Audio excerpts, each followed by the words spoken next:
Good morning. Welcome to Matenaer On Air. My name is Greg Bach, filling in for Jane Matenaer, who is currently on vacation, but she misses you. She told me herself.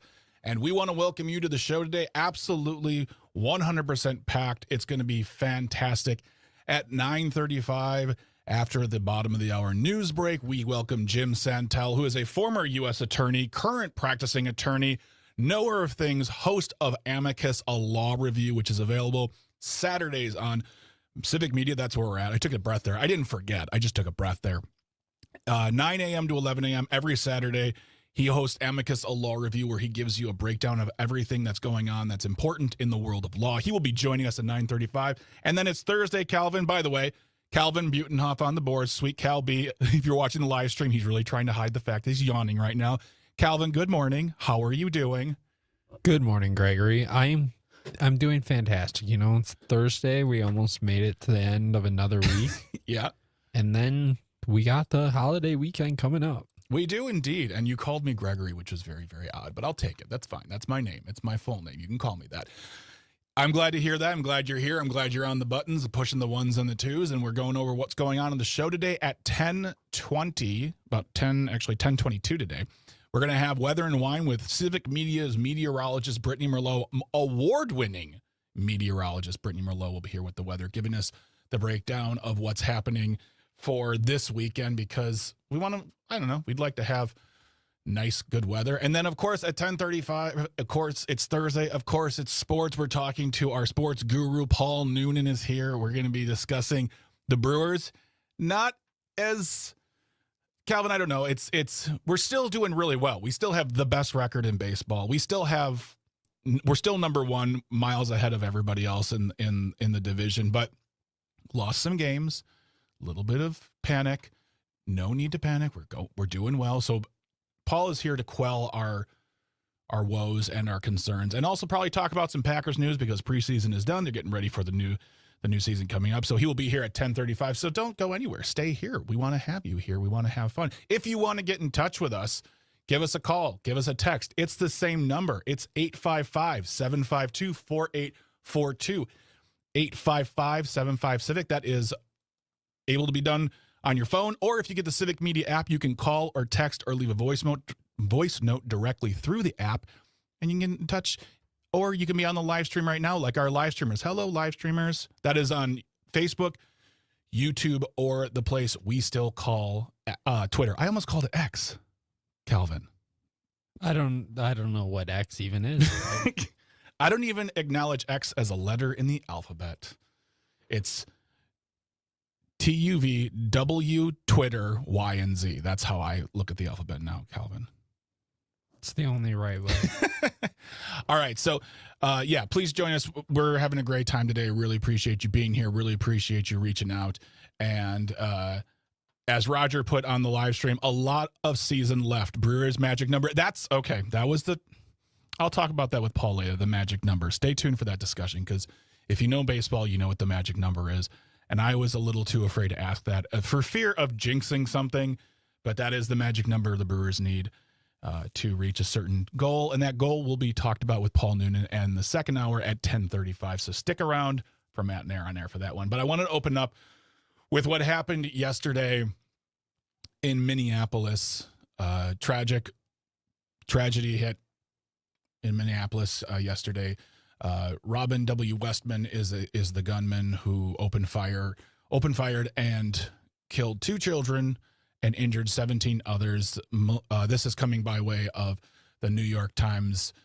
Talia Minsberg, Amy Harmon, and Arik Toller with the byline. And I really wanted to share this because if you don't already know, Robin, who ended her life after the events, was a trans woman. And I'm seeing a lot, of course, Calvin, this should come as no shock to you. There's a lot of outrage from a certain part of the internet about the fact that Robin was a trans woman. And that is just the fact of the matter. She was a trans woman and she committed this heinous, heinous crime. There's no getting around that. And there's no defending anything because I think what's happening is people are trying to write a narrative that because she was trans, there should be some sort of, well, I mean, that's different then. No, she committed a horrific crime. She killed children. She injured others. And what I want to put across here is that just like all of the other people, the gunmen who committed terrible, terrible acts, whether it's in schools or any sort of mass shootings, this is about mental health. This isn't just a woman who woke up one day and said, I'm trans, I'm going to commit murder and I'm going to hurt others. This is someone, if you look at the article that I'm going to post in the New York Times, this was someone who's not well. And it had nothing to do with her being, well, I shouldn't say that. I won't say that. Being trans didn't cause this. I will say that. Because if that were the case, we'd see a lot more people in this situation. We see people from all different backgrounds committing these sorts of crimes, committing these horrific, horrific acts. And I want to take the component of, well, who were they? I want to look at the component of the mental health. Where were they at? And it says very clearly that Miss Westman kept a journal. That journal was full of very, very disturbing information. It had things regarding anti-Semitism and racism and hatred for Donald Trump. So this to me is not a time when we're going to say, she was trans. This is why she did it. I don't think that's true at all. I think this was a person who needed help, who didn't get it. And unfortunately, it led to this. And that goes for the people who, if they are white Christian males who are walking into churches and doing this, there is something wrong with you with mental health if this is where you're being taken. And that is the conversation we need to have, and actually have a conversation about it, because just like any time else, Calvin, in America, these shootings happen. We say thoughts and prayers. We say, let's not politicize it.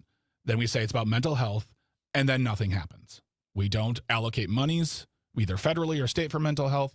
We don't look deeper into it. In fact, I mean, for the longest time, if you don't know this, if you don't remember this, the CDC was barred from doing any sort of extensive research on gunplay or gun deaths, gun violence, because they don't want to approach the topic that it might be the fact that guns are the problem. The fact that it is so easy to get a gun in this country. The fact that we do not look at the situation and at least react properly, in my opinion. And what Miss Westman did was a tragedy. And Miss Westman was a trans person. But I do not want to focus on that as a reason why. I want to focus on the fact that obviously Miss Westman suffered from mental illness, suffered from bad mental health, and did not get the help that she needed. So, and please feel free to comment on the live stream. Comment respectfully. If not, you're going to be banned, as we just banned somebody who decided to take it in a direction that was disrespectful. Give us a call. Give us a text on the phone line. I want to hear from you on this, because it happens all the time now, as we know. This is nothing new. This conversation, this is not the first, second, or fifth time we've talked about this on this show. And if it's about mental health, which I believe this is, what can we do about it? What can we absolutely do about this? I would love to hear from you. But feel free to call. Feel free to drop a comment in the live stream. We want to always hear from you. 855-752-4842, 855-75-CIVIC. In other news, Wisconsin Governor Tony Evers has requested a presidential disaster declaration from Donald Trump. This is coming from the Milwaukee Journal-Sentinel. Jesse Opinion with the byline. Wisconsin Governor Tony Evers has requested a presidential declaration from Mr. Trump. As we've reported, or we've talked about before in the past few days, he is in town right now doing assessments. They're looking through Waukesha, they're looking through Tosa, they're looking through Milwaukee, and putting together all their information. And in the article here, there's a video that shows about the help that putting your information into 211 does. So again, and we're going to keep talking about this until they don't need the information anymore, but they'll probably take it any time. If you have been affected by the floods, go to 211 and put in your information.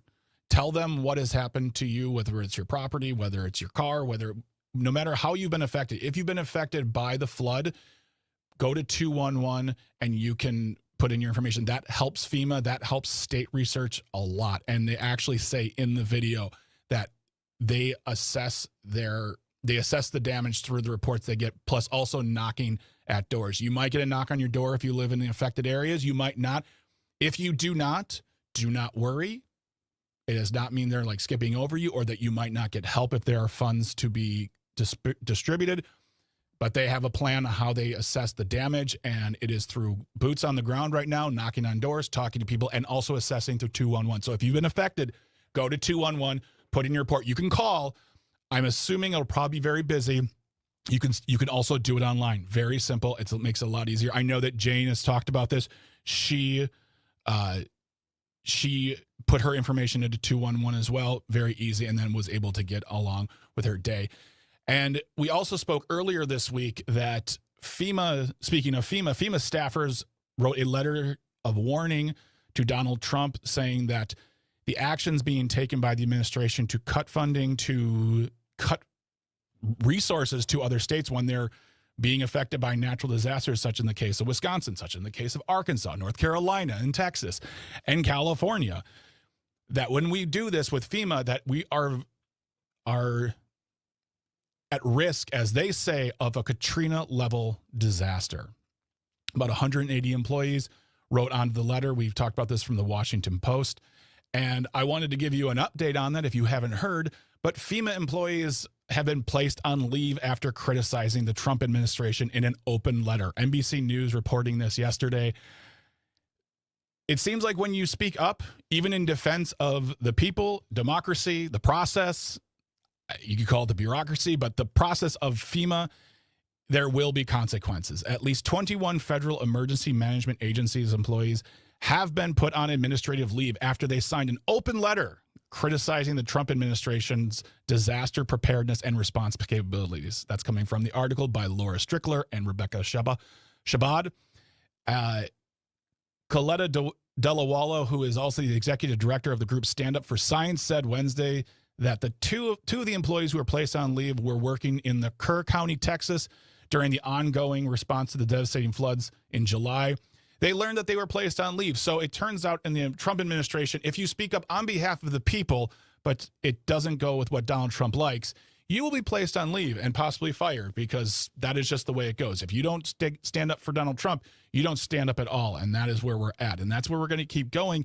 And frankly, it scares me to death. And if you have thoughts on this, give us a call. 855-752-4842, 855-75-CIVIC. Call or text or drop a comment on the live stream. You're listening to Matenaer On Air. We are on the Civic Media Radio Network. Stay close. Stay tuned. Let's keep this conversation going. What else to do about it?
Hey, good morning, Jim. How do things sound?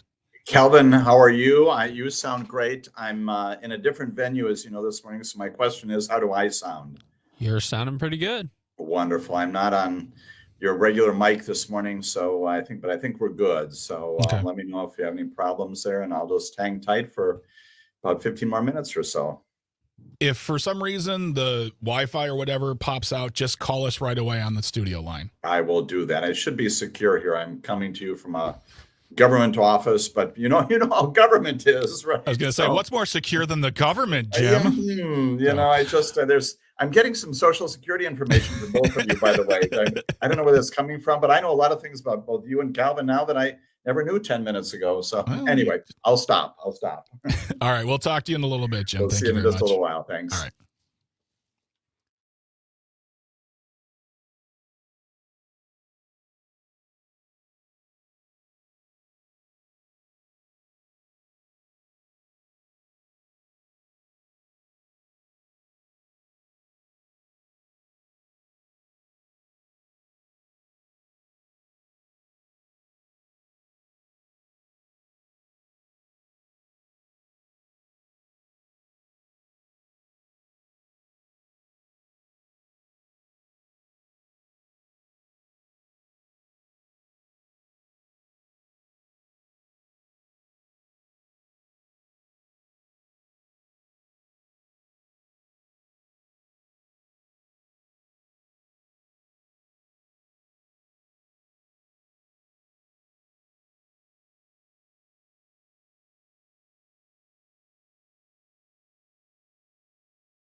Sitting in my bedroom late last night. Welcome back. Good morning to Matenaer On Air on the Civic Media Radio Network. My name is Greg Bach, sitting in for Jane Matenaer, who is currently vacating deservedly and in a probably relaxing way, and I'm very, very happy for her. I can't wait to see her when she comes back. We are here talking right now on the show about a couple of things that are going on: the shooting in Minneapolis, as well as FEMA funding and how that can pertain to Wisconsin. If you want to get involved, leave a comment on the live stream. You can do that by going to Facebook, YouTube, or the account we still call Twitter. You can also get in touch with us by calling or texting 855-752-4842, 855-75-CIVIC. We'd love to hear from you. Hearing some comments on the text line here. TJ, listening on WISS in Oshkosh, says, with regard to Minneapolis, what a tragic event. Less than 0.1% of mass shooters are trans. Almost all shooters are cis white men. And those are just the facts. And there has been some consternation among people who don't want to recognize who Robin Westman was as a trans woman and referring to her as a man, which is disgusting and, I don't know, doesn't help the conversation at all. But people are getting upset that they are referring to her as a white man and then saying that all shooters. The conversation is so muddled now, and I want to bring it back to this is about mental health. And this country needs to do something seriously about mental health. We need to do something about guns. Trust me. But if we're going to talk about mental health as a way of diverting from gun reform, then we actually need to put our money where the mouths are and actually put money towards mental health.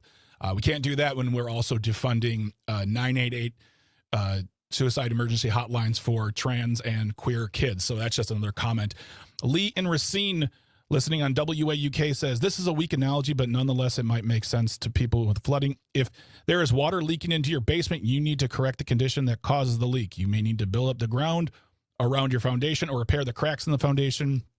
You need to address the problem before the basement floods. I see this is going with the mental health issue in regards to guns and mass killing. The issue needs to be addressed for individuals when the signs first appear before the health issues become a disaster. We tend to minimize mental health because most of us don't understand it very well. We need to destigmatize the mental health issues and help people just as we do when they are physically ill. Absolutely. Start at the foundation, build up and build around and make it stronger. Fabulous analogy, Lee. I love it. Thank you so much, both Lee and TJ, for reaching out on the text line.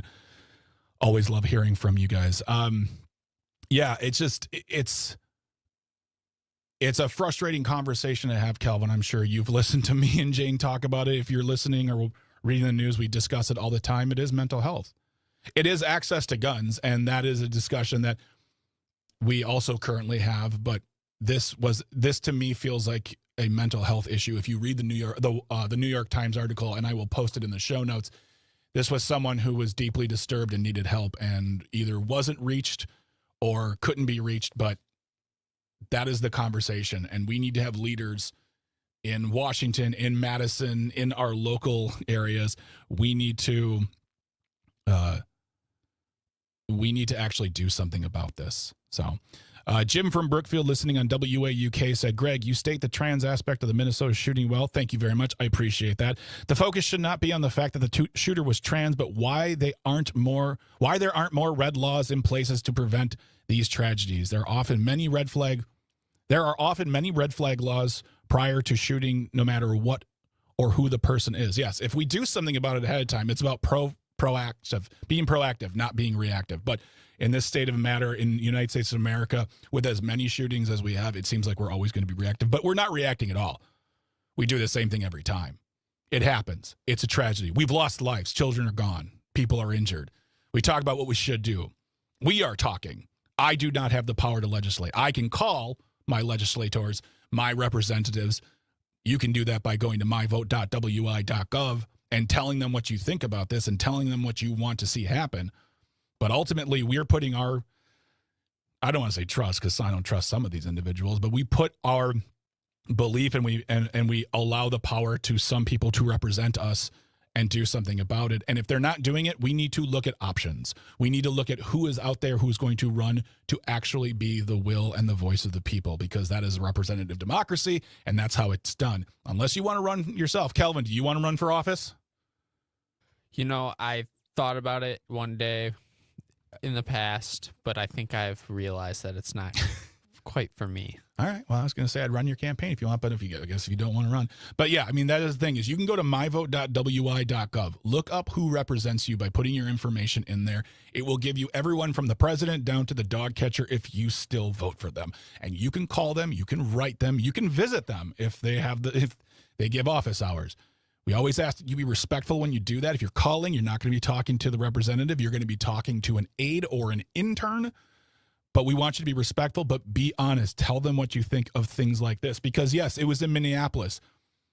But they're next door. They're our next door neighbor. And that doesn't mean we're precluded from it happening to us. And it's happened here in Wisconsin. We've had these events happen in Wisconsin. And frankly, we need people in charge who are going to do something about it. And this seems like it's going to be the same path. It's going to be event, chatter, misinformation, and then we wait for the next time for it to happen. And it's becoming tiresome, and I'm tired of seeing anyone get killed, especially children, in this matter. But yeah, go to myvote.wi.gov for more information. Again, if you were affected by the flood, if you live in an area that was affected by the flood, we were talking about it earlier about the FEMA declaration, or the request for a declaration from Governor Evers on it. Go to 211, put in your information, let them know how you were affected by the floods that happened this month, and you can hopefully be a part of the solution. They will maybe getting a knock on a door from a FEMA worker. If not, don't worry about it. Check out the show notes for today and find out more about how FEMA is going around the neighborhoods doing that good work. When we come back from the break, when we come back from the bottom of the hour news, we have Jim Santel, host of Amicus, a law review, talking about all of the important things in the news, including a story from right here in Milwaukee. Don't go anywhere. You're listening to Matenaer On Air on the Civic Media Radio Network. Stay close. Stay tuned. It's off the hook. It's off the hook. It's off the hook. It's off the hook.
Good morning. Welcome back to Matenaer On Air. My name is Greg Bach, sitting in for Jane Matenaer, who is currently vacating, relaxing, enjoying, deservedly so. She said to text early this morning she still misses every single one of you. If you want to get in touch with us, you can call or text 855-752-4842 or leave a comment on the live stream. We are currently streaming on Facebook, YouTube, and the place we, in this house, still call Twitter. Very excited to have him with us. He is the host of Amicus, a law review, former U.S. attorney, current practicing attorney, and coming to us live from an undisclosed location in a governmental building, Mr. Jim Santel. Jim, thank you so much for joining us, as you do every Thursday. Greg, always a pleasure to be with you. And once again, this morning, lots of things in the news, as you've just been noting, regardless of where I'm coming from, right? It's all important, all significant to talk about. A great pleasure, as always, to be here. Absolutely. And when we were discussing in our pre-show chat about what to talk about, you mentioned addressing what's going on in Minneapolis, right. And you wanted to comment on that as far as what works in addressing gun violence. And you've worked in government and you've worked in the law and you've seen what works and what doesn't. And I wanted you to speak about that for a moment as well. Absolutely. A couple things in connection with my prior employment as an assistant U.S. attorney and U.S. attorney. The reality is that federal law enforcement, at least in prior administrations, has been enforcing the gun violence laws that are on the books. We do those prosecutions all the time. If people are possessing weapons they should not have, they are prosecuted, they are sentenced, and most often they're incarcerated. So this notion that somehow the government is not prosecuting those crimes, that should be dismissed as being unfounded. Most importantly, however, when we think about this, we know what works. We know it works. We had a 10-year ban in this country on assault weapons. And what happened from 1994 to 2004 before it sunset? The answer is that the incidences of mass shootings, again, situations where you have at least 4 people who are shot, maybe killed, but shot, that's a mass shooting in America. Those dropped precipitously during that decade. Congress did not re-up that prohibition, and then we're back to where we are today. We know about things like emergency violent protective orders, where the red flags that you and a caller were talking about before, those work as well. Going into court and saying, you know what, Mr. Santel seems to be suffering from some mental illness. He shouldn't have a gun for a temporary period of time. Let's remove that from him until that issue is addressed. Those work as well. Home safety provisions, of course, background checks. And in all those jurisdictions, Greg, you know this well, where around the country we have states that have adopted variations on this. There are incidents of local gun violence drops and has remained low for long periods of time. So again, we know this is not a matter of having to do more research. We don't need more discussion, no more national conversation as we often talked about it. We know what works. Let's do that. Advocate in Madison, other places around the country. And yes, in our Congress for these reasonable, rational restrictions on firearms use and abuse. By the way, nothing about the Supreme Court's decisions prohibits the government from imposing restrictions on these kinds of things. Who told us that? Antonin Scalia told us. There's nothing that prohibits the liberal shill. Exactly. So all of that, again, in the midst of this latest, as you have noted so very poignantly, latest tragedy. And regrettably, there will be more in this year, in this month, in the coming months. And we need desperately, as you have advocated so eloquently this morning, other times, we know it works. Let's do it. Yeah, absolutely. I mean, I was looking it up and it was December of 2024 at Abundant Life Christian School in Madison where something similar happened. And you know, we had the conversation. It hit close to home because it was Wisconsin. We talked about it. It was national news. And I remember talking about it. I was actually, I believe Jane was actually out for a reason. And we were talking about this. And I went to a website that's dedicated to tracking all of the mass shootings here in America. And there were 5 that day that no one talked about because Abundant Life was the most, I would say, newsworthy. I don't want to say tragic. They're all tragic. And I don't want to say anything other than sensational enough for the news to cover it. We weren't talking about them because they happen so often, so many times in a day in this country. And just look at around the world when you look at other countries. I watched a video about a shooting in Ireland in the 90s, and over a 2-year period, they banned weapons. Right. And they don't have that problem anymore. And Right. I know that's a hot button sentence to say when I say banning weapons, because people then automatically jump on that instead of really what we're talking about, which is the core issue to the problem, is sensible laws, prosecution, mental health awareness, mental health access to mental health services, and we go from there. Right. I'm not so naive that I think that everyone's going to walk into the Congress and go, we're getting rid of guns tomorrow. But there is a claim to be made about countries who see these kinds of tragedies and actually do the work. Right. Absolutely. It's got to be that entire package. You just listed them well, Greg. You hit on all of those. And again, are you going to prohibit and eliminate all gun violence? No, that's unrealistic, regrettably. But you're going to make it reduced dramatically in those places overseas that have done this. Remember the story once again in New Zealand, when again, extraordinarily, they have these events. And what happens? Legislature very quickly comes in and says, we're going to impose some of those, once again, reasonable, rational restrictions. And I'm not afraid of the B word. You are not either. We can ban certain things. We ban silencers. We ban assault weapons. Why? Assault weapons are weapons of war. They are intended to do one thing, which is mow people down. When I was in Iraq, I saw those assault weapons routinely. They're weapons of war. There is no reason in America, and there's no constitutional prohibition on getting rid of them in this nation as well, because they do not meet the standards established by the Supreme Court. They're weapons of war, not in a domestic environment where we live together as a common society. Let's get rid of those and do other things that can make us more safe. Love it. Love having you here. If you're just joining us on Matenaer On Air on the Civic Media Radio Network, we are talking to Mr. Jim Santel. He is the host of Amicus, a law review, which is available every Saturday, 9 a.m. to 11 a.m. I can tell you firsthand knowledge. It's like law school in a 2-hour course once a week.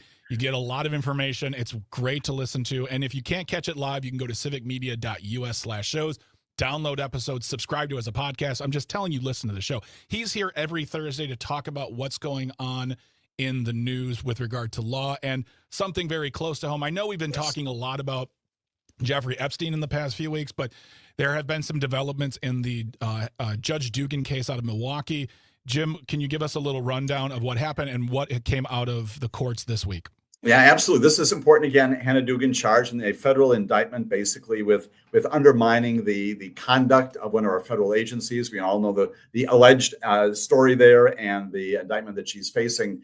She filed through her attorneys a couple of motions. One of them basically said that, gee, if Donald Trump is immune from prosecution, I should be also. So she raised an immunity defense. And then she also filed something called a 10th Amendment defense, which sounds very wonky, but we all understand it. It's basically saying, gee, this is a state matter. She's a state court judge in a state court proceeding. Federal government should have no involvement. 10th Amendment basically says there's a separation between those. It's kind of the states' rights version inside our Constitution. So that's pending. A magistrate judge, her name is Nancy Joseph, a little while ago, she recommended to Judge Lynn Edelman, who is presiding over the case, recommended that he deny those two motions.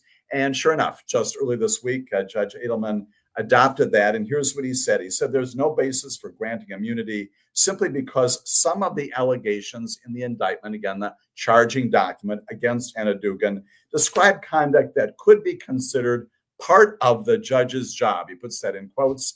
And he said, as the magistrate judge noted, the same is true in the bribery prosecutions, concededly valid, where the judges were prosecuted for performing official acts intertwined with bribery. What is he saying with all that? He says, well, you know what? This is kind of a mixed situation. He says it may well be that there may be some criminal conduct here. It's mixed in with her role, plainly, as a sitting circuit court judge. And basically he says, I'm going to let the jury sort that out. He also then dismisses the 10th Amendment argument, says no, that at least as to here, the government can still go ahead. So it is undeniably a victory, if you will, if we speak in those terms, All criminal prosecution, of course, is a tragedy. Also, victory for the government. It is a loss for the defense. But what the judge also said, again, the presiding judge, he said, before we go to trial, I want to know whether or not you're going to appeal my decision. That would go, Greg, as you and Calvin know well, to the Seventh Circuit Court of Appeals. And he's scheduled a hearing for middle of next week. Everybody's going to come in. More reporting on this show and others, obviously, about what the parties say. Almost certainly, Hannah Dugan, through her very good attorneys, know them well, and they're very effective, even though they were not successful this time, will almost certainly say we're going to take what's called an interlocutory appeal, another one of those big fancy legal words out there. We're going to take this to the Seventh Circuit to determine whether or not Judge Edelman is right or wrong on that. The effect of that will be to delay this. Unlikely we'll see a trial anytime in this calendar year, much more likely into 2026 or beyond, again, depending upon what the Court of Appeals has done. So movement forward in the case, but not closer to real disposition. Charges still pending. She still remains a judge, but on administrative leave. She is not on the bench. And while this is all pending. That was been my next question statement, is that she currently is not on the bench. Correct. Because she is, but she had she was suspended by the Wisconsin Supreme Court, which at the time, and still the current makeup of the liberal Supreme Court, they did it as a matter of process, as a matter of this is what you do. I guess for me, like, you've got to watch it all play out. But I just keep thinking back to that video and the statements. Right. This was not some plan that was hatched. It was literally her showing this gentleman to the door, accessing the same hallway as these ICE agents, riding on an elevator with these ICE agents, exiting the building, and then being detained. Right. And Jim, I am rarely called smart, ever. But from what I see, I can't see any sort of criminal conspiracy to commit any sort of obstruction. Right. And you know what? I'm going to describe you as smart because I think your comments are just that. What the judge is basically saying here is, you know what, on these kind of esoteric, it's a lot kind of arguments, I'm not going to take this away from the jury. We all know that when cases go to trial, when you've got witnesses on the stand who describe, Greg, exactly what you're just describing here, who is saying what to whom? Tell me about the dynamic. Show me where the elevator is. Tell me what was happening in the courtroom, in the hallway, what discussions we're having. All that becomes more factually relevant.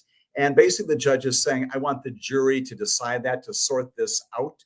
And it's often the case. This has been my practice and the practice of any other litigating attorney out there. Difference between pretrial motions, getting rid of or not getting rid of cases, and taking them to trial. We'll see what happens. Even the Seventh Circuit affirms Judge Edelman. There's a long way to go before you get a conviction here based upon precisely the observations, Greg, that you have wisely, smartly made right now. Well, when we come back, Richard, I see you on the call line. If you can just hold on for a moment, we'll take you on the other side of our water moment. We're going to keep the conversation going with Jim Santello, who is the host of Amicus, a law review, former U.S. attorney, current practicing attorney. We're not going anywhere, so you shouldn't either. Stay close, stay tuned. You're listening to Matenaer On Air on the Civic Media Radio Network.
Good morning. Welcome back to Matenaer On Air. My name is Greg Bach, filling in for Jane Matenaer, who is currently on vacation, and she misses you and she loves you. We are talking to Mr. Jim Santel, who is a former U.S. attorney, current practicing attorney, host of Amicus, a law review, which is available on Civic Media live 9 to 11 every Saturday morning. If you can't get it live, go to civicmedia.us/shows, download the episodes there and listen to them on your device whenever, wherever you would like. If you want to get in touch with us, you can always do that by calling or texting 855-752-4842, 855-75-CIVIC, or leave a comment on the live stream.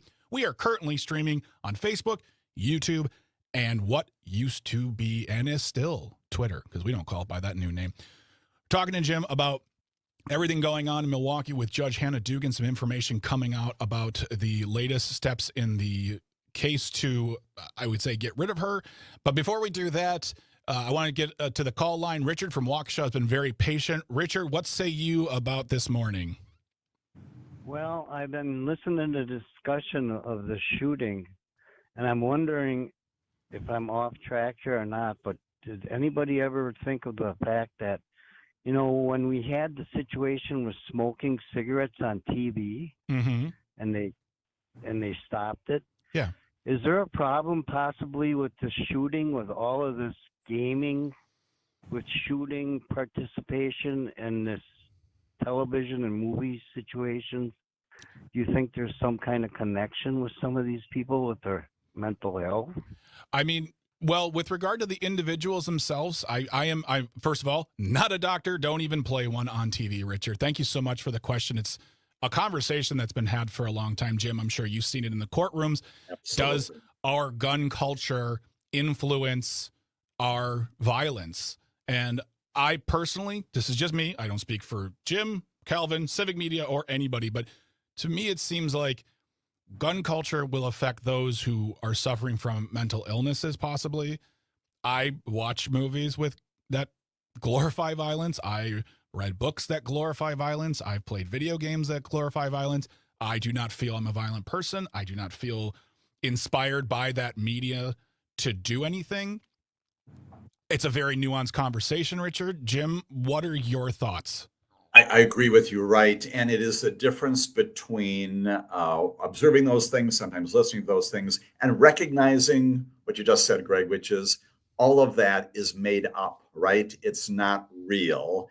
And again, the medical folks with whom I speak and you speak and others also say that it's a misrepresentation about the human body and those kinds of things. But putting all that to one side, when you are, whether it's movies or television or even books, that sort of thing, it's recognizing the difference between those two things. There may be some First Amendment issues out there, and rational people being able to say, okay, I can observe those things, I can consume those as a part of my own personal, maybe education or entertainment, but that's where the line is drawn. I'm not going to go out and do those kinds of things because I recognize that what I'm consuming over here is not real. It's not a part of the actual world. However, Richard's onto something else, of course. Law enforcement will tell you, as I'm sure they are doing right now with respect to Minneapolis and all the other cases, that we do have what is regrettably called a copycat problem in this nation, which is when one of these happens, you tend to get even more of them because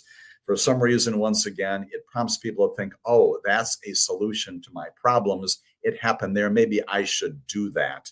That, of course, is, again, not only skewed mentality, it's completely erroneous logic. But we do see that in law enforcement. And so one thing tends to breed the next. It is all bad. And again, we can solve these things by addressing the entire package, Greg, as you're saying here, including the ways in which we even expose young people to some of these images. You can make some restrictions on those as parents and teachers and those kinds of things without running afoul of basic rights. Absolutely. This conversation could be another 10 years long and we'd still be coming up with good solutions on this one. And Richard, thank you so much for calling in and asking that question, because that's also another thing to consider. I would just say out loud to people, and I know this might be hard because it pushes individuals out of their comfort zone, but if you see someone who is consuming that media and it's starting to make them, you feel a turn in their personality, something is being influenced or something is happening, talk to them, talk to someone. Right. Make yourselves aware, because to say like, well, I had no idea what was going on. Well, then we as individuals who do not suffer from these problems have to put ourselves in the way of those who do, to say, how can I help you? What's going on? Or be the person who says, we need to get you more help, because there are signs out there. There are things out there. There of Miss Westman. There were videos of her talking on YouTube about this stuff. So, please do not, anyone listening to this, take it as a form of blame. I'm not. It's just saying, in order for us to come to a solution, we all have to be part of that solution. Right. And Greg, what you've just articulated is basically the premise for these ERPOs, or sometimes called red flag laws, that basically say, gosh, somebody in employment, specifically inside your family. If I wake up one morning and my family says, Jim is engaging in some behaviors, he's talking about self-destruction, he's talking about hurting other people, and we also know that he has a weapon available to him in his house, he's got it legally, no doubt about that. You can, in fact, go to law enforcement and, again, eventually go to a judge and say, you know what? We're not violating the Second Amendment. We're basically saying, under these circumstances, let's remove that weapon of danger so that Jim doesn't take his own life or the lives of others temporarily. And the judge can enter that order and say, for this period of time, we're going to keep you more safe. And that's premised upon what you just said, Greg, which is people coming forward and saying, I'm seeing something and I'm going to say something to prevent a worse thing from happening. Yep. See something, say something. You just perfect. Oh, Jim, I always love having you here. I always appreciate your time and expertise. Now go be a lawyer and do your lawyerly things. You can always listen to Jim Santel on Amicus or here on Matenaer On Air. Go to civicmedia.us/shows for more information on Jim. Thank you so much, sir. We'll talk to you next Thursday. Always a pleasure, Greg. When we come back after the news, we're going to be talking about a handshake deal between the government and tribal radio stations. What could go wrong? Stick around. Don't go anywhere. Get yourself hydrated. You're listening to Matenaer On Air on the Civic Media Radio Network. Stay close.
Good morning. Welcome back to Matenaer On Air on the Civic Media Radio Network. My name is Greg Bach, sitting in for Jane Matenaer, who is currently vacating, relaxing, and enjoying life as she deserves to do so. She'll be back in a few days. But before that happens, you got me in the big chair, and we have a lot of great show ahead of you. At 10:20, we have, actually 10:22, I should say. 10:22, we have Civic Media meteorologist and multi-award winner Brittany Merlot with the weather, talking about what's going on this Labor Day weekend, as well as other stories she is working on. At 10:35, Paul Noonan from the Acme Packing Company is going to be here to talk all things sports. Quell my nerves about the Brewers. I know, there's nothing to be nervous about, but I'm a Brewers fan. I'm born nervous. Also talking about the Packers because preseason is done. We're getting ready for the new season. And then, of course, at 10:52, the segment that Calvin loves to research. This shouldn't be a thing. Today it is the Dark Knight Rises from Bed edition. You really want to listen to this one. It's heartwarming as well as got a visual component that is hilarious. So 10:52 is This Shouldn't Be a Thing with that wonderful ending to the show before we're getting closer and closer to the weekend. Cal, are you getting excited about Labor Day weekend? I'm absolutely bursting at the seams with excitement, Greg. Folks, if you don't know our show by now, that's Sweet Cal B on the buttons, the dials, the ones and the twos, and that is literally his bursting at the seams voice. That's what he sounds like when he is bursting with joy and bursting with fruit flavor. So, yeah. Are you doing anything special? Not that I know of as of right now. It's probably going to be the usual low-key weekend. Gotcha. How about you, Greg? There's a lot of activity happening in the, not the Bach household per se, because this is not my bloodline family. That was weird to say bloodline family. What is this? The Old West. My wife's mother, my mother-in-law, it's her 80th birthday coming up next week, and the family's coming in from town. Everyone's coming this weekend, and we're going to be celebrating with cookout, with dinners, with hanging out, having fun.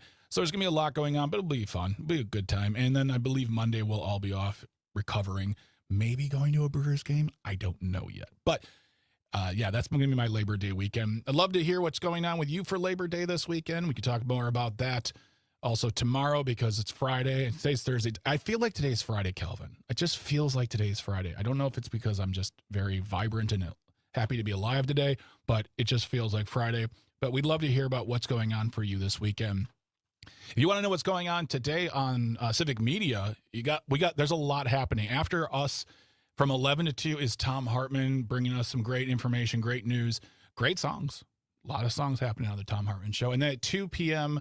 is the Todd Alba Show. Todd is looking at the headlines of the day and starts to preview the 2025 Wisconsin Badgers football season. And Bradley Ewing who is a former Badger and NFL player, will possibly be on the show as well. So you guys tune in to the Todd Alba Show to see if Bradley's there. But it's going to be a great time. Maggie Dawn's on from 4 to 6. She's talking about economy from a labor perspective. That I think is a very, very important discussion, not just because it's Labor Day, but because of those economic indicators. And then she is joined by Heidi Scherholtz from the Economic Policy Institute. Her show is packed. Oh, my goodness. I can't tell you everything. I don't have time. Just listen to the Maggie Dawn Show, 4 p.m. to 6 p.m. And then Nightlight with Pete Schwaba. Pete is back in town, and he is talking to Dan Marcus, who is the WGBW station manager and morning host. They're going to chat about Green Bay, and Green Bay morning host Emerson Lehman joins at 7:20. I mean, my gosh, I don't think I'm doing anything tonight, Kelvin. I'm just going to listen to Civic Media. Is that okay with you? I'm not going to prep for tomorrow tonight. I'm going to do it tomorrow because I got to listen to all these shows. They're amazing. That works for me, Greg. No skin off my nose. Okay.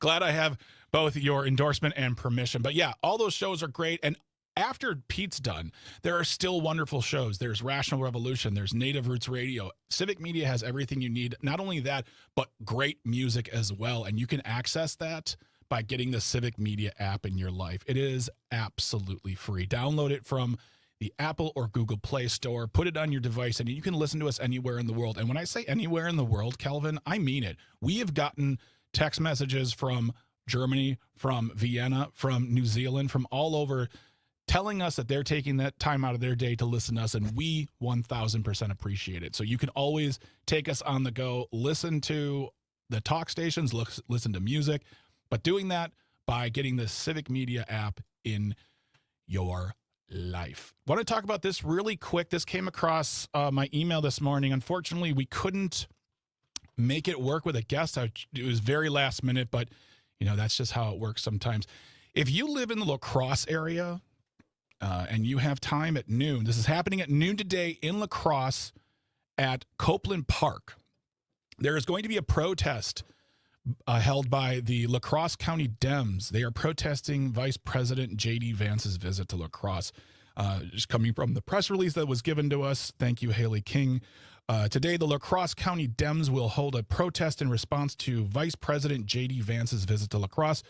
Vance is visiting La Crosse to promote the GOP's Big Ugly Bill, which will strip health care from nearly 300,000 Wisconsinites, cost Wisconsin over $280 million, and threatens to close rural hospitals, including the one in the district in which he is visiting. Yes, that is, those, Calvin, you listen to the show every day because you're here. You have no choice.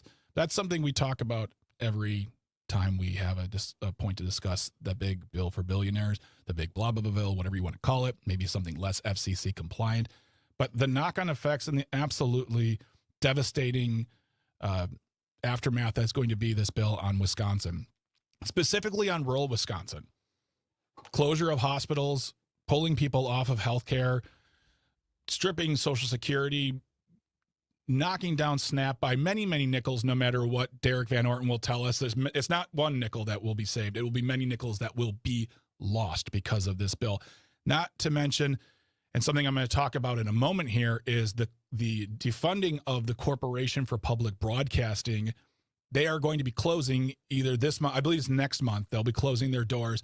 And that was a major funding source, taking government money, federal money, our tax dollars, think about $1 billion a year, and distributing it to various public television and radio networks around the country. And I know the immediate thought is to go to NPR and to PBS, and that's great. Those are wonderful stations. I was watching Ken Burns baseball on PBS for the umpteenth billionth time yesterday. But we're not just talking about them. I don't want to claim that they'll be fine. They will have to find more funding. They will have to work harder to get funded.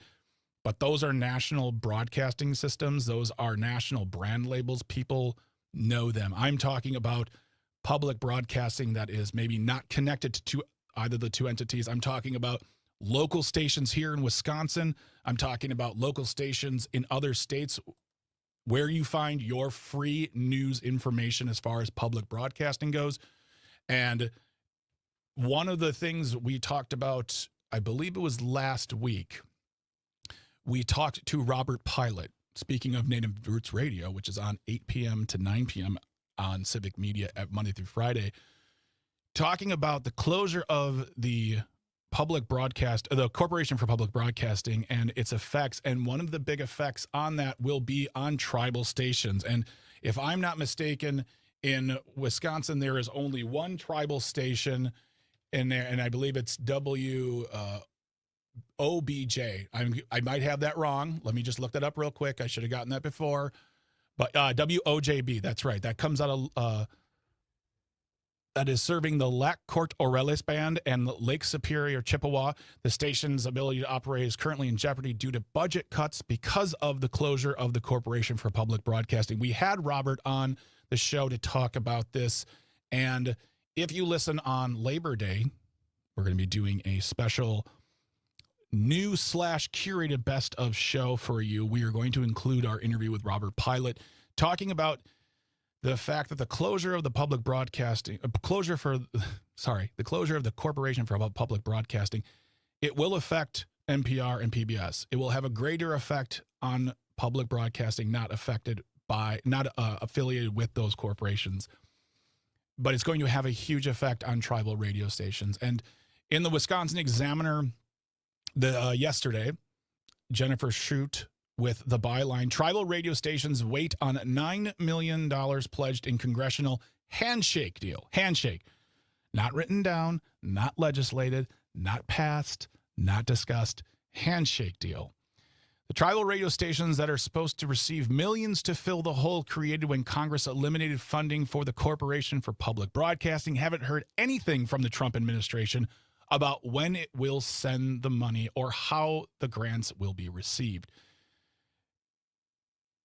this doesn't seem like a good idea, but you have to do what you have to do to get your money, and I understand that. It goes on to say, unlike most government spending deals, the handshake deal was between South Dakota Republican Mike Rounds, which negotiated with the negotiated with the White House budget director in exchange for Rounds' vote on the rescissions bill wasn't placed in legislation, so it never became law. So there was no guarantee that this $9.4 million in funding would happen. It was a handshake deal made in exchange for a vote, and the problem is no one knows when it's going to come or if it's going to come.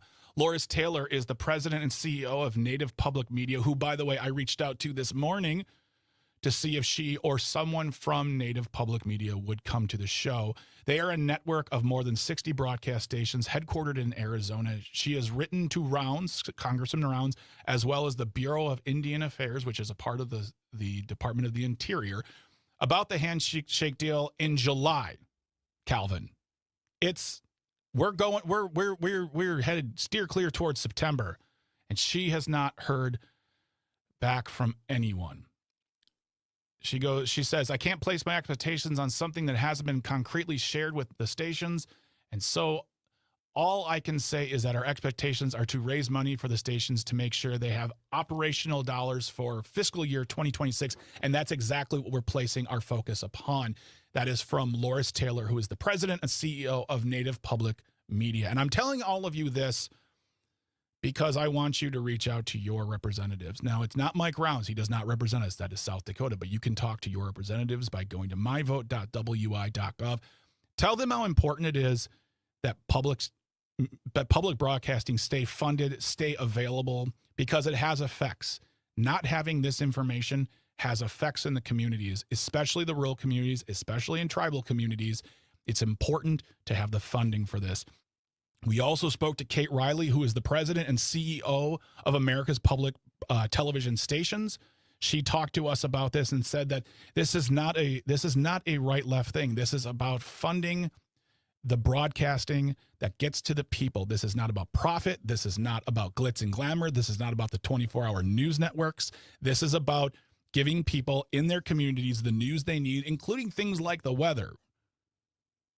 Giving them information that allows them to prepare for emergency services or prepare for emergencies through these services are being cut, possibly not funded, and that is a problem. So if you want to find out more, if you want to do this, go to civicmedia.us/shows. I'll put this information in the show notes. You can find out more about how we can help out by raising our voices to the people who are our voices in Congress and in Madison. myvote.wi.gov for more information, as well as who represents you. Go there. Speak up, speak out. It is your right. You are listening to the Civic Media Radio Network. We're going to be talking to Civic Media meteorologist Brittany Merlot. On the other side, we're going to grab some water. Stay hydrated. Stay awesome. You're listening to Matenaer On Air. Stay close.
Good morning. Welcome back to Matenaer On Air. My name is Greg Bach, filling in for Jane Matenaer, who is resting, relaxing, vacating deservedly, and she sent me a text 38 seconds ago.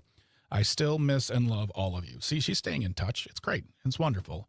And we're happy to have you here, returning back to the show to us. If you want to get in touch, call or text. The number is the same, 855-752-4842, 855-75-CIVIC, or leave a comment on the live stream. We are on Facebook, YouTube, and what we in this house still call Twitter. You can also download the Civic Media app and get in touch, because if you download that app, get it on your phone or your device, you can call, you can text, you can leave a voice note too. And guess what, Calvin?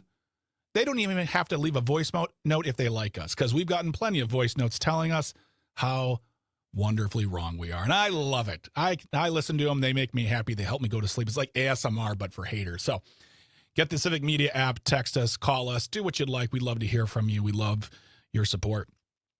Speaking of lovely support, wonderful people, award-winning individuals, it is 10:22 or 10:23 now. I've been talking a lot, which means it's Thursday and it's time for Weather and Wine with Brittany Merlot. Hello, Brittany. Welcome back. How are you, my friend?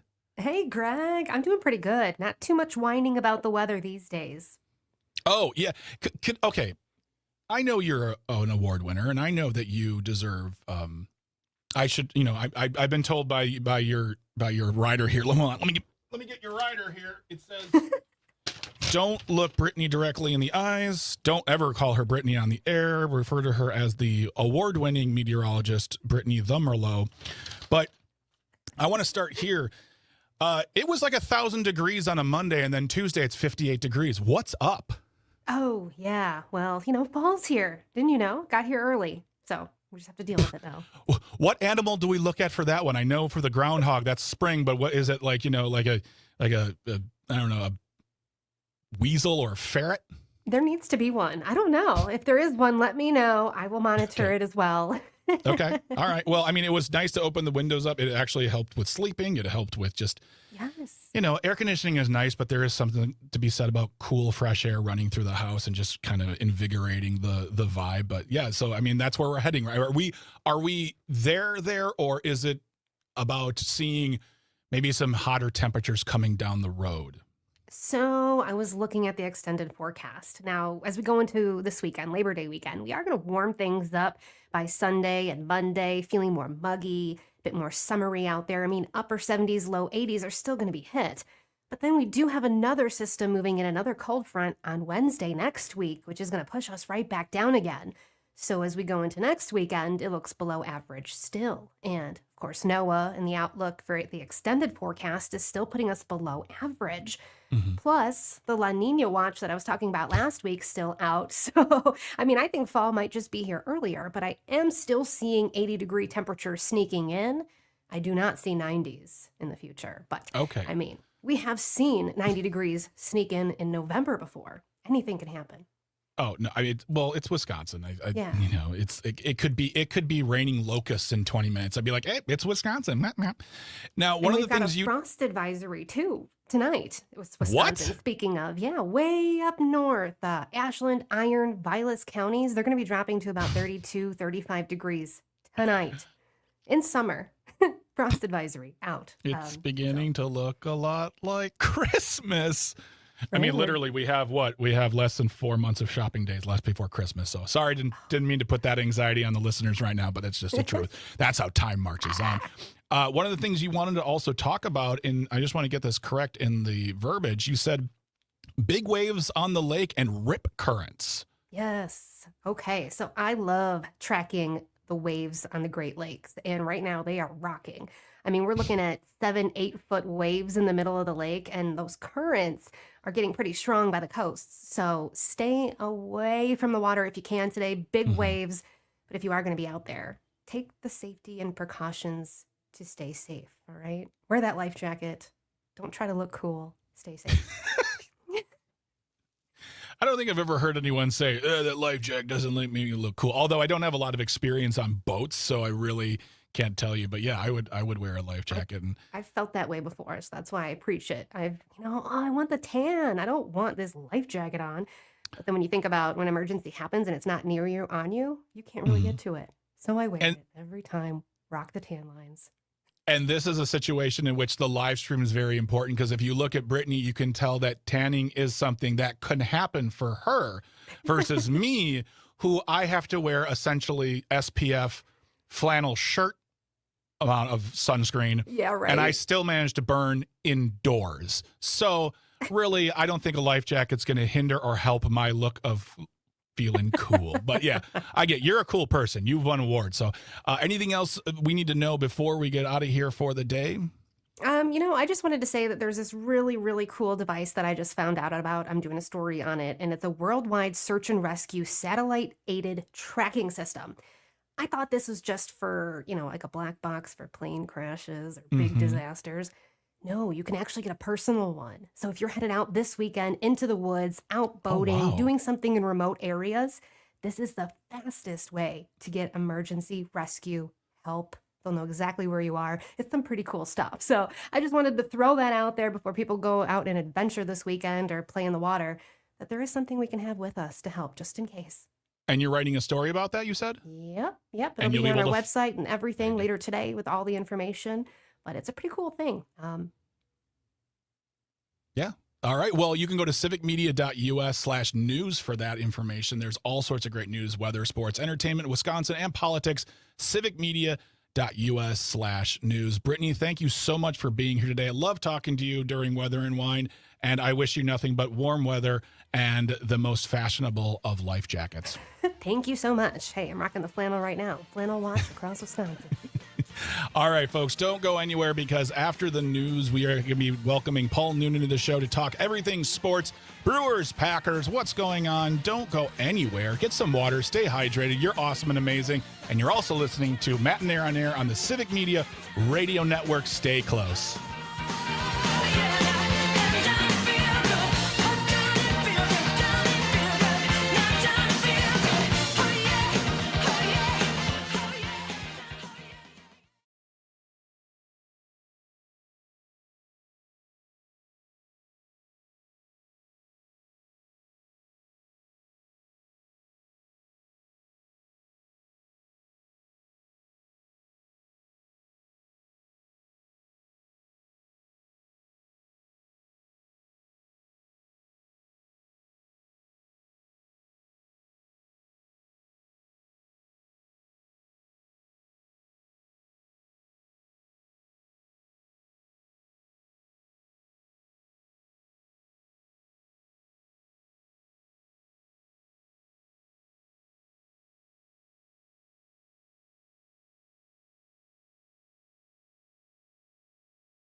Good morning, Paul. How are you today? I'm doing great. How are you? I'm doing quite well. Thank you so much. I figured we'd open it up with the Brewers, of course, and then we can move into the Packers.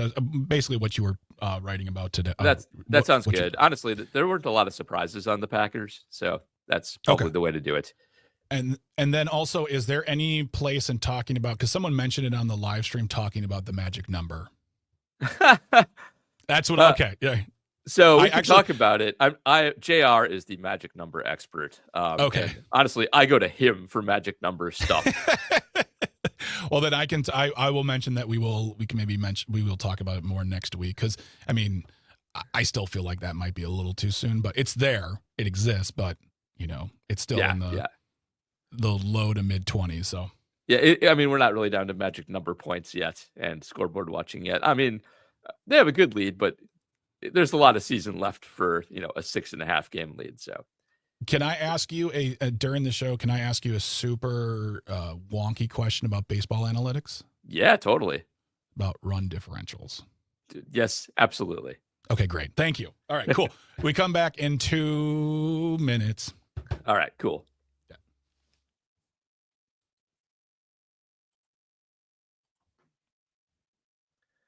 Just gonna pull up some run differential data.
Good morning. Welcome back to Matenaer On Air on the Civic Media Radio Network. My name is Greg Bach, sitting in for Jane Matenaer, who is currently vacating somewhere. I'm not telling you, but she misses you, and she'll be back sooner than later. We're really happy to have you along for the ride today. If you want to call or text us, same number, 855-752-4842, 855-75-CIVIC, or leave a comment on the live stream. That's being broadcasted on Facebook, YouTube, and what we in this house still call Twitter. Very happy to have him here today. It's Thursday, so that means it's time to break down all sports news with our sports guru, Acme Packing Company writer, Mr. Paul Noonan is back. Paul, how are you doing this morning? I'm doing great. How are you? I'm doing fine. Fine. As a Brewers fan, I am, as Wisconsin State Representative Francesca Hong would say, nauseously optimistic right now about the Brewers. I went to the game on Friday, and I think I went with political editor Dan Schaefer to the game on Friday against the Giants, and I will tell you this: it was the most roller coaster game I've ever attended. It was back and forth. I was angry. I was happy, and then at the end, when William Contreras hit. William Contreras. It was Contreras. Hit that home run. It's that thing where our seats where you couldn't tell if it was going to be caught or if it was out of the park. And I screamed and yelled so hard that that thing of like blinding light comes over your eyes, and I almost passed out because I can't remember the last time I went to a game really that exciting. It was really exciting. It was great because we won, but good baseball, good offense, good defense. Not so much the rest of the weekend, and unfortunately the Euchre Day didn't do as well. But yeah. The Brewers are still the best team in baseball with a great record. They're still number one in the division with a 6.5 game lead. But you know this. Brewers fans are going, "Oh God, how are we gonna whiff this? How are we gonna whiff this?" I don't think they're gonna whiff it, but they definitely have more headwinds now than they had a couple weeks ago. And they have done a good job to play good baseball and at least capitalize on what other teams do poorly. Arizona, by the way, is the third highest scoring team in baseball. So the Brewers have given up quite a few runs to them. Good. Yesterday, the pitching did well, but Joey Ortiz is injured and is hopefully going to be right for the playoffs. And Andrew Monasterio has done well so far, but Ortiz, especially with the bat, but Ortiz is like the best defensive shortstop in baseball. So that's a hit. And I feel like this happens to the Brewers every year around this time, but Trevor McGill is hurt. He is on the IL. He has a flexor tendon strain. McGill's comments make it sound like it's not going to be that bad, which hopefully is the case.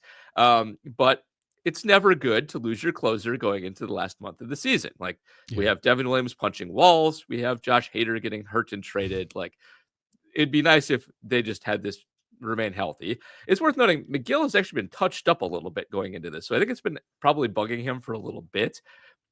Hopefully they get him right. The good news, of course, is the Brewers have a just good pipeline of pitchers. Abner Uribe will step into the closer role and probably be fine. That Shelby Miller acquisition at the deadline is looking really important right now. And they did pick up Eric Fetty, who is just an out there free agent.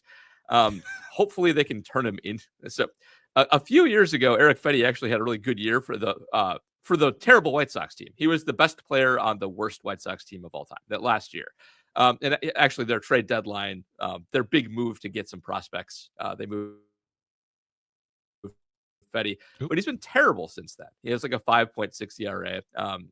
Hopefully, the Brewers pitching lab sees something in him and they can turn him into a long man or something like that. But they'll be able to weather McGill fine. But it's also worth noting that Quinn Priester was supposed to start yesterday, and he didn't. He has what Pat Murphy referred to as, quote, a wrist thing, unquote.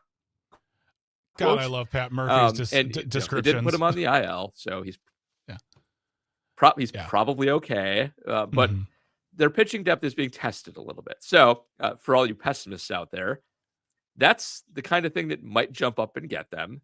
But they are just really deep pitching wise, and they can probably weather the storm. Like the worst Brewer bullpen guys are like Grant Anderson, and he's got like a sub-3 ERA. So we should be fine.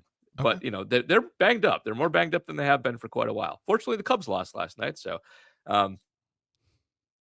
unfortunately, everybody doing their part to chip in and keep us with a 6.5 game lead.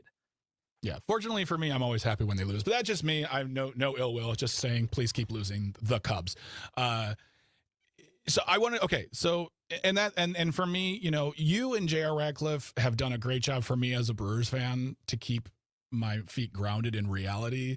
And that this isn't like other winning streaks, quote unquote. This is positive playing through good planning, and losses are going to happen. And that's just, 162 games. That's what's going to happen. There's no getting around. If you won 162 games in a row, I don't know what would go. That's a deal with the devil. You'd be cheating. Yeah, I'd be cheating. That's a deal with the devil. Yeah. We're not the Astros. That's right. I said 2017. Never forget.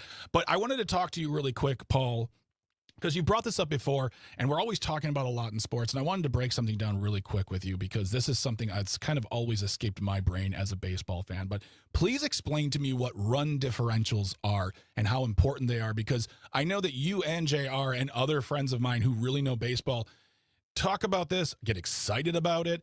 And by the way, if you're just joining us on Matenaer On Air, we're talking to Paul Noonan, who's one of our sports gurus. He's a writer for the Acme Packing Company, and he is going to talk a little bit in the wonkier world of baseball. So discuss run differentials. All right. So one of the things I do for football and baseball, like my sports job, is search out what is luck and what is not, and what is likely to kind of crash back down to earth one way or the other, or ascend up to earth. And so one of the crazy things about baseball is that if you want to predict how a team is going to do going forward, their wins and losses aren't as accurate in doing so as the runs scored and runs against. Basically, runs scored and against predict your future wins and losses better than wins and losses do. And so you can kind of tell if a team is a little bit fraudulent or playing under what they should by looking at where their record should be based on their runs scored and runs against versus the win-loss record. And this is actually pretty old now, but there's a couple of different ways to do it. But the fun old basic one is actually called Pythagorean record. And Oh boy. Oh. so the reason it's called Pythagorean record is that the formula to calculate it actually looks very similar to the Pythagorean theorem: a squared plus b squared equals c squared on a right triangle. It's not the exact same, but it's similar, and it got that name. And just by using this formula and runs scored and runs against, you can see what a team should have done to this point, which is also what they're likely to do going forward. But the Brewers, by the way, have scored 684 runs and allowed 523. They are currently 83-51, and their Pythagorean record is also 83-51. So they have been exactly what they should be. But every year there are some teams that are definitely playing over their heads quite a bit. If memory serves, the Blue Jays are right now. Let me just pull up the West really quick. Over in the AL East, the Toronto Blue Jays have only outscored their opponents by 60 runs, and they're in first place by 4 games. The Yankees, who are in third, have outscored their opponents by 119. So that is a division where there may be some regression that's due to happen to one of those teams. And so the Blue Jays are good, but the Yankees are probably better. The Red Sox, by the way, plus 107, they're probably better too. And so that's the kind of thing we look at with run differential and why it's important. It is also important in football, by the way. It may be more important in football because there's just so much more luck in football with turnovers and 17-game seasons than in baseball. And you can cheat run differential a little bit if your closer and your kind of back-end bullpen is nails. Because one of the ways you can cheat it is by winning more one-run games than you kind of should. And if your closer is truly excellent, you can kind of pull that off. And the Brewers have been good at that too. But yeah, there's a lot of baseball stats like this. There's a stat called FIP. I forgot whatever. It projects ERA going forward better than ERA. So like if a pitcher has a good FIP and a bad ERA, they're likely to pitch better in the future than they have in the recent past. So there's a bunch of things like that we look at. This sounds like fortune-telling madness to me. Like you guys are like it's like predictors of the future. It's like that. Yeah. I mean, I'm not going to doubt it because you guys have been using these formulas and these stats for years, but this is mind blowing to me. And what it sounds like is just because it kind of breaks the notion too that just because you score a lot of runs doesn't mean you're actually going to be in first place. It just means you've scored a lot of runs because that's pretty much it. I mean, there's a lot of luck that goes into all sports, even a sport like baseball with a big sample size, and like you can do your best, but even over the course of 3/4 of a season, there's still going to be a huge amount of luck that's involved. There is, I won't go into this in too much detail, but there's another baseball concept called cluster luck, which looks at essentially how your hits. I know it's fun. How your hits line up. So basically, think about it like this: if you hit 3 singles in a row, you're likely to score at least 1 run in that scenario. If you hit a single, then there's an out, then a single, then an out, and then and you get another out and the inning ends. Then you get another single. You get to score no runs. If your singles basically are spaced incorrectly, you won't score as much. And the spacing of your hits is pretty random. And so if you actually look at that, and like it's actually one of the causes of kind of your Pythagorean being low sometimes. But if your hits are all crunched together in a good way, you'll score more runs than you should. The Brewers have actually had a fair amount of cluster luck this year. They're good at stringing singles together. That is something that can unwind itself over time. I do think there's a lot working for the Brewers. Just they're so fast. They have all those infield singles that aren't luck; those are earned because the team is just wheels, except for Contreras and Andrew Vaughn. But that's something that can come back to bite teams too, and the cause of a lot of luck. In the like a minute and a half we have left, is there anything to report on the Packers? You said before it's kind of smooth moving ahead. We got the season starting. Anything you want to specifically talk on before we get out of here? So no big surprises on the Packers. Their roster's pretty well set. No big surprise cuts. They've had quite a few injuries that they've been able to stash people away for a little bit too. Like Jaden Reed's been in a boot and has a Jones fracture apparently. The main thing with the Packers is they are kind of banged up. They're likely to go into week 1 missing. I'm guessing at least Jaden Reed, we'll see. Maybe he'll get himself on the field, but a little bit undermanned at receiver, and a little bit undermanned at offensive line. Fortunately, they are deep there. I will leave you with one. We have it against the Lions, but one Vikings thing, since we're talking about luck. The Vikings went 9-2 last year in one-score games. That is a statistic that usually crushes you horribly the next season. One-score games in the NFL are coin flips for all teams, no matter how good your quarterback is or anything like that. That being 7 points or under. Teams that exceed that by more than 7 games almost always come back to 500 or below next year. So you can knock 4 or 5 wins off the Vikings from last year right away. Remember, they went like 13-4 last year. Yeah. They were kind of frauds. So they're the biggest frauds. That'll be fun. Well, we'll find out more in the coming weeks of the NFL season as we see as it gets ramped up with the Packers and all other teams we don't like. But for now, Paul Noonan has been our guest. He's here every other Thursday. Paul, thank you so much for everything. Love hearing from you. Love learning from you. Have a great Labor Day weekend. Thanks. You guys too. Stay close, because after we get some water and stay hydrated, get a snack, we're going to be talking This Shouldn't Be a Thing, The Dark Knight Rises from Bed edition. You're listening to Civic Media Radio Network, Matenaer On Air. Stay close. Stay tuned.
Good morning. Welcome back to Matenaer On Air on the Civic Media Radio Network. My name is Greg Bach, sitting in for Jane Matenaer, who is currently vacating, but will be returning before you know it. She misses and loves you all. If you want to get in touch with us, call or text. It's the same number, 855-752-4842. Leave a comment on the live stream if you'd like. We are on Facebook, YouTube, and what we still in this house call Twitter. Before we get going into our Tisbat of the day, I just want to share for you on the text line. If you want, we love seeing the text come through. We appreciate it. I got a rather fiery, feisty text coming in from Mr. Chris Casper in Madison, who says, quote, let's see here. Sorry, he has a problem with the Vikings record that was told to us by Paul Noonan earlier. Thank you again for Paul Noonan being here. He is at the Acme Packing Company. You can read his writings there. Chris writes, the Vikings were 14-3 last year, not 13-4. Skull. I don't know. I guess that's him shaking his fist at the wind, raising it up in the air, saying, but we'll see what happens. According to Mr. Noonan, it's probably more like 7-5 or 7 and whatever football does. But we'll see more in the coming weeks with football going on. Thank you for reaching out to us, Mr. Chris in Madison. Always love hearing from you. Folks, as we said earlier before, if you would like to stick around, we'd love for that because we got great programming coming on. After us is going to be Tom Hartman from 11 to 2, and then Todd Alba from 2 to 4, Maggie Don from 4 to 6, and then Pete Schwaba from 6 to 8. And then a wonderful programming after that, Native Roots Radio, Rational Revolution. Civic Media has everything you need, whether it's news, whether it's talk, whether it's music. You can all find that at civicmedia.us. And this is another reminder. Got about an hour if you live in the La Crosse area. There will be a protest at Copeland Park in La Crosse at noon today, and that is going to be protesting the visit of Vice President J.D. Vance in the city of La Crosse, as they believe La Crosse is one of the areas that will be hit hardest by the big bill for billionaires. But if you want to find out more, you can go to the WISDEM's website, but that is going to be held at noon at Copeland Park. If you live in the La Crosse area, feel free to participate. And if you go, call us, text us, let us know how it went. We'd love to hear from you and let us know what happens. But it is 10:55, Calvin. It is getting super late. That means it is time for This Shouldn't Be a Thing. And if you ever have a thing that you think should not be, send it in to Jane, Calvin, and me at Jane says at civicmedia.us, JANESAYS at civicmedia.us. Today's This Shouldn't Be a Thing. Today's Tisbat comes by way of Florida. Calvin found this. I'm going to say it's WINK or Wink. Lauren Halperd is the reporter. Alexandra Igo and Nicholas Carson are the writers of this. This is an amazing, amazing, amazing title. Man wearing Batman-clad pajamas thwarts robbery attempts in Cape Coral neighborhood. You heard that right. Man wearing that should be clad in Batman pajamas. That's how it should be written. But man wearing Batman-clad pajamas thwarts robbery attempts in Cape Coral neighborhood. And I think that's absolutely amazing. What happened was a Cape Coral resident dressed in Batman pajamas helped thwart a burglary in his neighborhood. The incident occurred just after 2 a.m.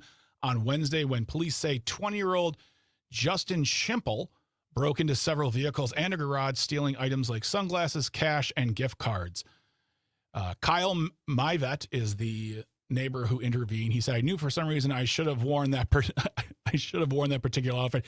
It seems like he was on, Calvin, to me, it seems like he was ready for action no matter what. Like he was wearing the pajamas and he was ready to fight crime and save neighborhoods.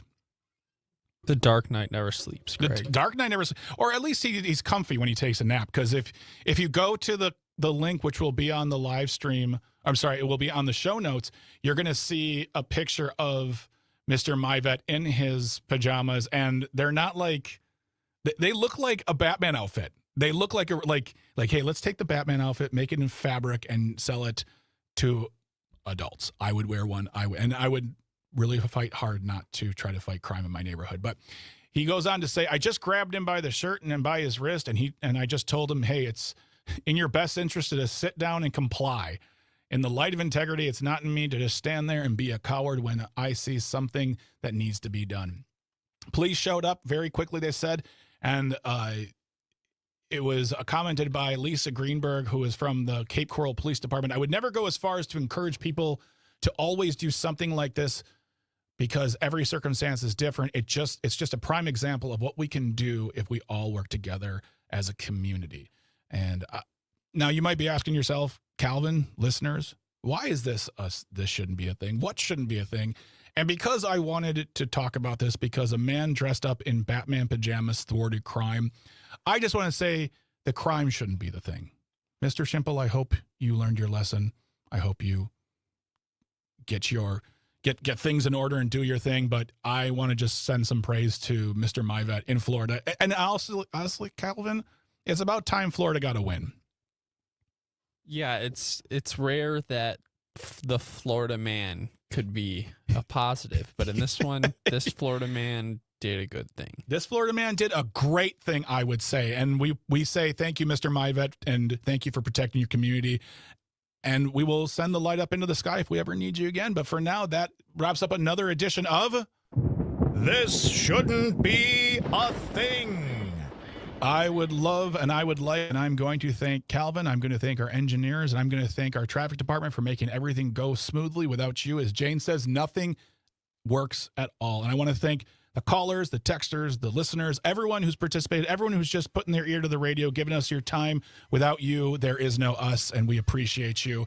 We're going to have a great show tomorrow. We have Angela Lang as our co-host. We have Dan Schaefer with Recombobulating the News. It's going to be a fun show before the holiday weekend, so stay close. Got lots of great programming after us. Don't go anywhere. You're listening to the Civic Media Radio Network and Matenaer On Air. Have a lovely day. You are amazing. Let no one tell you differently.